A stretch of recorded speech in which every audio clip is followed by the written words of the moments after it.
So how my story started out, I was in college and I was going towards becoming an ultrasound tech. That was my dream. I was dating a guy and there was a lot of violence and a past in his life with addiction, and I thought I could save him. I thought I could fix him. And then the story became my own. When I fell into active addiction and started using, it ruined my life, and it ruined obviously everybody around me's life, everybody who loved me.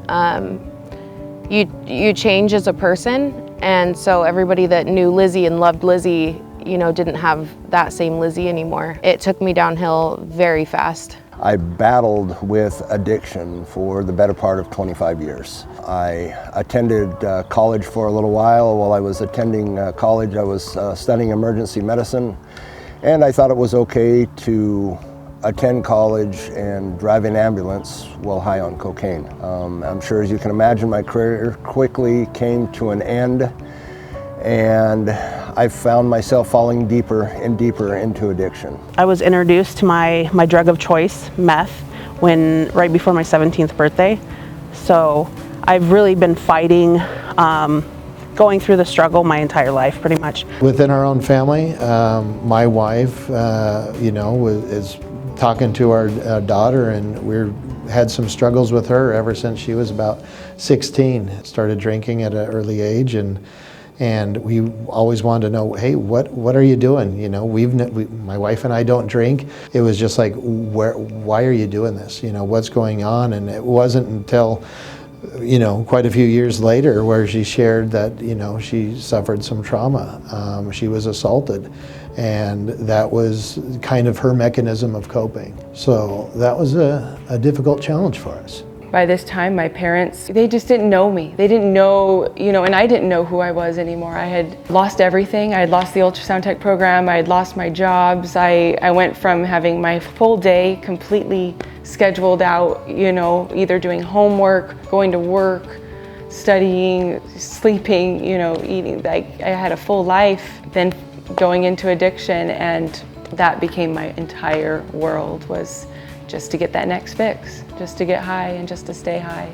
During the course of the addictions of 2 children in our family, we went through 13 arrests, 10 inpatient treatments, 2 stays in private detoxes, 3 stays in psychiatric hospitals, 5 overdoses that I know of, 6 stays in sober living homes, 4 calls to 911. These 2 people lost more jobs than I can count, and our family spent more than $500,000 trying to reach recovery. Addiction is a very lonely process. I mean, there are friends that you have that use as well, but typically it's an internal struggle and a battle, and one that you wake up every day with. I see clients come in looking for change, looking for hope, but not necessarily always believing that they have what it takes to do it themselves. And that's a very important part of treatment and recovery, is finding support group, finding others, but also having the science and the methodology to be able to really work on that. Sometimes in law enforcement, some of the calls that you go to, you see the pain that I think some of the families are going through pretty immediate. Usually the families are the ones that are calling in saying what's going on with their maybe son, daughter, whatever the relative that they got going on. You see the passion and the love that they have for them, and how what they're doing is negatively affecting their life. My ex-wife had said, we're done. You're not seeing the children. Don't want you around. My parents had said, we're done, don't want you around. The courts had said, you currently at this state in your life are doing more harm to society and the free world than good. All of that stuff was taken from me. We weren't very close. Like, now I can say that I call her my best friend. I tell her everything. And we never had that when I was a teenager, and it was a lot more hostile than what I feel like normal mother and teenager daughter relationships are. I think it makes it even harder when I'm in a position where I deal with victims all the time, and I see crimes come in our office, and we always hope we can give justice to people. And I think it's really hard when we have a situation where I can't seem to do that for my own family member. The loneliness is part of what supports addiction. You're finding ways to be able to find a sense of fulfillment and purpose in an immediate hit, something that will get you feeling excited and happy, and all the right neurochemicals bouncing around in the brain and throughout the blood can give a sense of warmth and comfort and connection, but it's empty. I didn't care about anything anymore. I used people, and I was so selfish. I was so self-centered, and I didn't even see it. I didn't see it because it was just I wanted what I wanted, and I wanted it right now. Addiction, it doesn't have any particular target. It doesn't have any restrictions. Really, anybody can be a victim of addiction. I had a great upbringing. My mother and my father were not addicts. They were not alcoholics. They raised me well on a farm, yet somehow I found a way to turn to alcohol and drugs. You can be a struggling parent, the parent of the year, a helicopter parent or not, and it doesn't necessarily mean that your child will or will not become addicted to substances.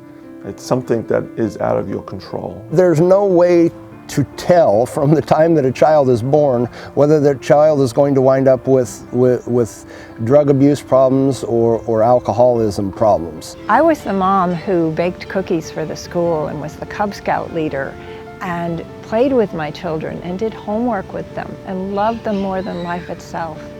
And yet, addiction came into our family, so it can happen to anyone. And when we discovered it, it was a total shock. It was disbelief, and it was terrifying. And once my family found out about my addiction, they threw an intervention on me. They all had wrote these letters and sat me down and said, here's the ultimatum. Either you accept our help and go to treatment, or we're not going to watch you kill yourself. I had a lot of family telling me that they wanted me to give up and cut my mom out of my life, which didn't seem realistic to me because she's my mom. Like, if I had gone the other route and been like, no, I don't want to talk to her anymore, then it would have just snowballed downhill, and it would have been a completely different scenario than where we are now. If you find out that your, for instance, child or loved one has an addiction suddenly, the best thing to do is not freak out, and again to not bring any heavy hand of justice or judgment. When a person discovers this in their family, immediately talk openly about it with the addicted person, not in the way of an accusation or an attack, but simply to say, this is happening and we're going to do something about it. I've talked to a lot of parents that have reached back out to me, even after calls, that said, is there more I can do? And I just say, I know that road can be very difficult sometimes. I've seen parents trying this for years, trying to get their own maybe children or whatever off narcotics or whatever. And it's a long road to be on. I would just say, just don't give up. I find that energy to keep on going because the end result could be the worst. Addiction has a way of taking over. You go from caring about yourself, caring about your family, caring about your loved ones, wanting to make a positive impact on society, wanting to get an education, a stable career. In the blink of an eye, that all goes away. A person becomes self-absorbed in themselves and their addiction, and really nothing else matters until a person finally gets to that point and hits their rock bottom. Yeah, my dad drove me to Sundown the next day, and that was my first time really even hearing about addiction, that it was a disease, that this is a problem. Be firm, but don't use scare tactics. There is no such thing as being scared straight out of addiction because it's a disease, and they can't just stop because you tell them to. I think one of the things that we forget is that substance use is a family disease. It impacts every important person in that person's life because they've had to adapt to it. They've had to adapt around it, and also just reiterating that change takes time, and because it's a family disease, everyone involved has to be willing to change. It's not ever black and white. It's not ever simple. It's always more complicated than you think. So substances work on parts of the brain that are primal, and we all have a desire to be activated. Sometimes going to the movies gives you an exhilaration. Sometimes a first date and holding a hand gives you an exhilaration, and also a good, peaceful feeling. For some people, addiction, it just takes 1 or 2 uses and the brain becomes very attached to that feeling. Learn about addiction as a brain disease, because that knowledge helped me to explain behavior that couldn't be explained any other way. When a trustworthy person who's nice and loving all of a sudden starts lying to you and being sneaky, there's got to be a reason, and you couldn't figure out the reason until you learned it really is a brain disease. It's hard to sit here and say this because I know that feeling of shame so well, but we have to remember that this is a disease. This is not a moral deficiency. This is a disease that is hurting us, and just kind of humbling yourself and letting people help you, letting the people closest to you help you. We all are susceptible to that type of influence where we may become hungry for that escape or hungry for that wonderful experience that is synthetic. The brain latches on. That moment of clarity, I had to realize that I have a problem. I had to admit that I needed help, that I couldn't do it by myself. The biggest piece of advice I can offer is reach out. When we think that we're going through this alone, it's way more painful. Being able to reach out and find a group of people, whether that be a support group, there's Families Anonymous, there's Al-Anon, in or outside of a support group, find a group of people who share those similarities, and just knowing that you have that support. Most essential is that you let the addicted person know that you love them no matter what. You may not tolerate the behavior, but you're always going to be there if they want to take a positive step. You're never, ever going to abandon them.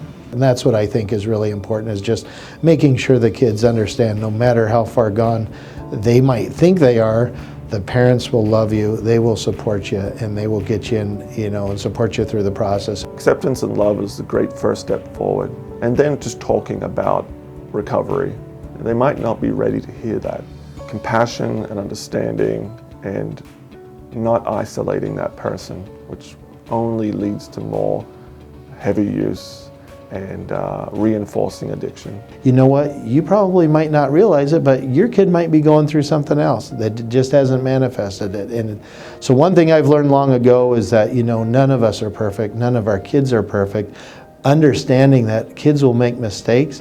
Let's be open. Let's have that good communication. So recovery is a lot more than just stopping using drugs. It's rebuilding a whole life. And it's letting go of a very familiar life. So it's a huge amount of work for the addicted person. And so be patient with them, because it's awfully hard for them. The brain remembers and has old pathways that want to be fed. So recovery, relapse, once recovery has happened, even anywhere along the journey, needs to be able to have some type of preparation. Even through recovery, there's going to be steps, and you're going to have some slip-ups, there's going to be some relapse at times. That's the reality here. I also know that there's a lot of talk about addicts that go to treatment multiple times and they get out and they relapse, and everybody has their own rock bottom. You know what I mean? Every person is different, and to say that, well, because you didn't pick up recovery, the first, second, fifth time or whatever, that you're just a lost cause is absurd. If we try something and we fail, do we just give up, or do we try it again? We try it again. Anybody can recover. Anybody can recover. It doesn't matter how bad you think you are, or your past doesn't matter. All the decisions you made in active addiction don't matter. It was a big hope shot for me, because I used to think that I was so bad, that recovery was never possible for me, and it just takes hard work. I think that's what's been helpful for our own family, is recognizing, hey, if you have that problem, it's something that's going to stay with you. Recognizing that, that's going to help you maintain sobriety for the rest of your life. If you realize, hey, that's your burden, it's going to be with you, keep it in check, and knowing it's there, that's going to help the person stay sober. What was my moment of clarity was where I got to hear stories from other people that have worked a program, that live the steps, that have gone before me and gave me hope through their stories by saying, you know, if I can do it, you can do it. The family member has to be in recovery too. And you have to recover from the trauma and from some of the bad habits you may have developed. You may have had a short temper. You may have been overly prescriptive in what you think they should do differently. And you have to recover too, so be patient with yourself. It's not just recovering from your drug of choice. It's your relationships recover, your family recovers, and yourself recover. As a prosecutor, I don't want to see people go into prison for drug addiction. I want to be able to work with them to say, hey, look, try this, try the sobriety route because you're going to like it when you get there. I love being able to see stories where people have had those life-changing events. That makes all the other troubling cases that we deal with involving kids or crimes of murder where someone's lost their family member, it makes it worth it when we can see those transformation stories where people have been able to break those chains of addiction, and it's wonderful. Many positive things can come from recovery. Getting one's family back, getting one's loved ones back, being able to re-enter society, be able to live as a productive member of society, just to name a few. So I used to think that recovery meant healing the body and brain and spirit of everything that hurt. But that's not how it works. It's rebuilding a new life, confronting the ghosts, and carrying the past and what lingers, and you will be changed. If anyone, anyone can become ill and anyone can become well. And so even if you think that you have made the absolute worst mistakes of your life, that no one will ever forgive you, that you will never have a second, third, fourth chance, that you will never get your life together, you absolutely can. Well, I would say that you want to have some preparation ahead of time so that when the addicted person may show up unexpectedly, you've got some options. You can say, look, I've looked into this treatment center, or I've looked into this outpatient program, and they're ready to talk to you. Are you ready? Because I'll help you do that. Of course, you got to catch them right then. That's why we need this recovery center. Okay, this facility obviously is going to be I think the meat and potatoes of getting things done for people that want help. And they need those resources, obviously. Starting a rehab center here is a fantastic idea. I'm glad that we're finally moving toward that right now. Because the resources in the past have been, I could get them to help immediately that day maybe, that they are having that moment, but then what happens after that? You know, and that's the part where I think the resources need to be there. In the past, I don't think they were there. I've heard the term trying to find beds. You know, I'm a police officer, I don't find the beds for them, but you know, it's like much more difficult than, you know, we think. And so having a center to take care of that would be fantastic. Once you're in that life and once you're using those drugs and those drugs have a hold of your body, it makes the decisions for you at that point. And it's really hard for people to get clean on their own. It's almost impossible for people to get clean on their own. And having a recovery center here would just be saving so many lives. Right now, people have to travel a long ways just to go to detox or go to treatment. And at that point, they're so heavy in their addiction that they don't even make it. You know, they could be on their way or they could have a bed date set and they won't make it. So if it was here and it was more accessible to people, it would literally be saving lives. Really all it is recovery is a learning process. You know, we have to learn to live our lives again, and we have to learn how to be productive members of society again. And it starts out small at first, you know, like the little things, getting your license, getting your car, getting a job. And the life never stops. Life just doesn't stop. And it's just a growing process and a learning process. And the fact that the closest one would be like Yakima, no one can get up one day and say, I need help, and then just move their lives to Yakima compared to if they had one closer near their homes, near their families. I had to take like a 3-hour drive to visit my mom when she was in treatment, and it made it harder to see her. Being able to still have, even if you're inpatient and you're there for a couple months, being able to have family come and visit you is going to make things 10 times easier. I didn't even think of that, but that's a great point. Yeah. Yeah. And so having a resource center in our community where mental health can be treated, addiction can be treated together, and people, I think from all walks of life, recognizing that this is a broader problem. We don't fault the person that gets cancer. We don't fault people that get other ailments or diseases. That's what this is. And I think when we recognize that, hey, this is it's a medical condition. Even though it's mental health, it's a medical condition. Let's get you treated. Let's get you into a place where you can receive treatment. Those beds fill up fast. And when you have an addict that's using that gets to that point that's like, hey, I need help, you need to be able to put them in treatment right when they say that they need the help, because otherwise that door is going to close, and then you have to wait for it to open again, and hopefully it does before they OD or something happens to them on the streets. It's super important. It'll be a game changer for addicts out here. I wish that I could say everything's going to be great, down the road and get better, but it's a step in the right direction getting a facility. That's because we didn't have it. So I can't promise the public that everything's going to, fix down the road with everybody, but those individuals that want the help, that's where it starts. Even if it's a few at first and then more later, that's fantastic. So again, having the resources to take care of them is super important. But that is one of the most amazing things to see, is the transformation when someone goes into a program like that. They have a bad attitude, but then they start realizing, hey, I like who I am. I like the person that I am now as a sober person. My family likes me better. I'm a better person. I'm better to be around at home. Maybe I'm able to secure and hold down a job now. I mean, it's life transforming. I have real friends in my life today because I'm a friend.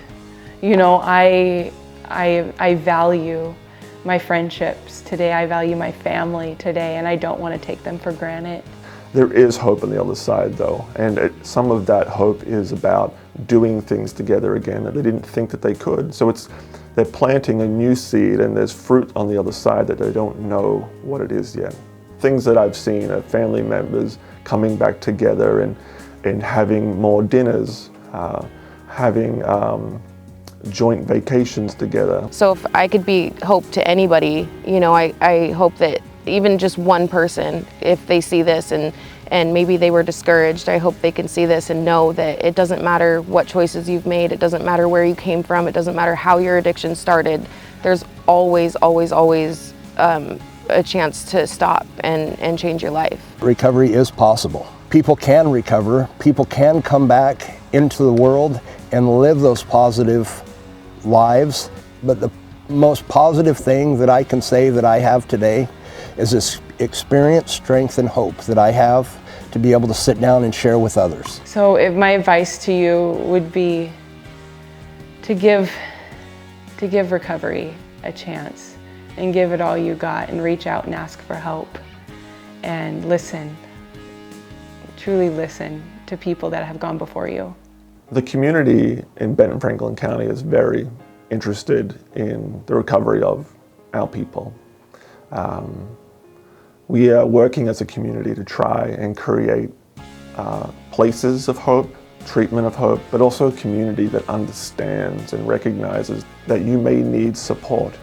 So we hope that we can do our part in your recovery and recognize that there's a lot of us that want to support your happy moments ahead. The best opportunity is hope. Without hope, all is lost. But I think when people realize that, hey, there's some light at the end of the tunnel, that's what's going to get them moving through any of these challenges. And it's my job to never give up, to just never give up. I've seen in my career people reach that light at the end of the tunnel. For years, it seems like a rumor, a whisper that there's light at the end of the tunnel. But when they begin to see it and begin to do it, make those steps forward, you see like a wash of hope and joy and something that didn't even seem possible at all. People can return to being that positive influence in life. People can return to being positive members of society, and people can recover. But you know, people have hope that they can beat it, they can, and they can do it with the help of friends and support that we have in the community. And I want to see everybody succeed in beating this addiction. The great thing about addiction is it's an equalizer, and recovery is an equalizer. Anyone can become well, and you can continue to become well. Always remember your rock bottom. You know, you don't have to keep digging. You can choose today is the day that, you know, this is the first day of the rest of my life, and I don't have to use anymore. I get to have the gift of recovery. I get to choose to wake up and learn a new way to live, a new way to think, and you know that, and to love your family, to, you know, truly, you know, those that are in your life, your family, your friends, don't take them for granted. Don't take advantage of them. You know, nobody's perfect, and so just love your family and friends.